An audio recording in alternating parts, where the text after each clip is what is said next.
Poem Foreign Lands by Robert Louis Stevenson.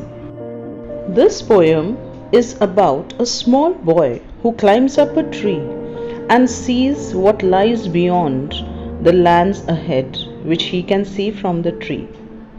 So let's read the poem. Up into the cherry tree, who should climb but little me? I held the trunk with both my hands and looked abroad on foreign lands. In this portion, in the first stanza of the poem, the poet says that up into the cherry tree, he climbs the cherry tree. Who else can climb but a small boy? He is talking as the small boy who can climb up the cherry tree, and he holds the trunk of the tree with both his hands and looks abroad on foreign lands, the lands which he can see ahead of him from there on that height. I saw the next door garden lie, adorned with flowers before my eye, and many pleasant places more that I had never seen before. When he climbs up the cherry tree, he sees a beautiful garden which is very next to the area where he is, where the cherry tree is, and it is adorned, that means it is full of flowers, beautiful flowers which he can see, and many other pleasant nice places which he has never seen. He can see all those places after climbing the cherry tree. Third stanza. I saw the dimpling river pass and be the sky's blue looking glass. The dusty roads go up and down with people tramping into town. He says that from the height where he has climbed on the tree, he can see the dimpling. Dimpling means the turning and the twisting river that passes by that area.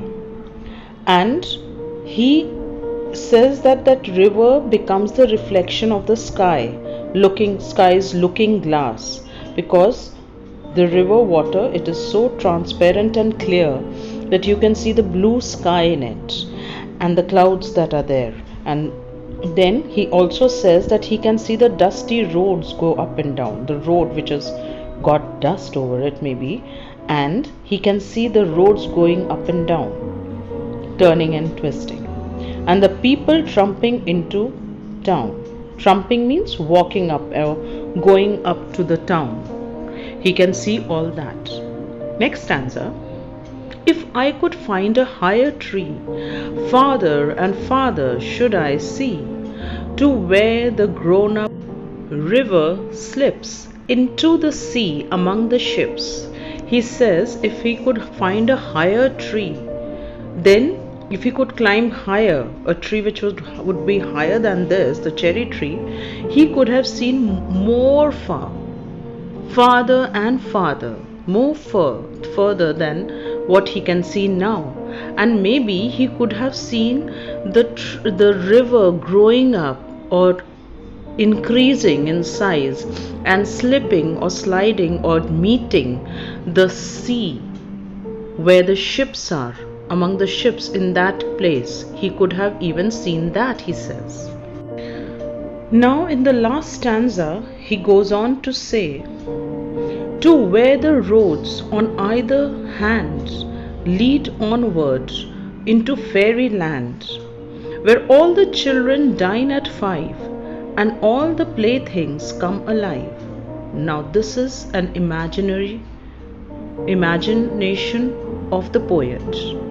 He says that he could have seen further if he would have climbed a higher tree, where he could see the road, the ends of the road, the parallel ends of the road meeting, edges of the road meeting at one point, and they would lead onward, or they would lead to a fairyland, a land of fairies, a dreamland, where all the children would have the dinner at 5, early dinner, and At the after that, it would be playtime. All the playthings would come to life. That means all the toys, all the playthings that are there would come alive, and all the children after their dinner would be playing at the end, after the dinner is over.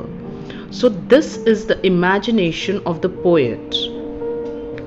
So from the reality, probably what he could see up in the tree, he started to knit his imagination of what more could be there.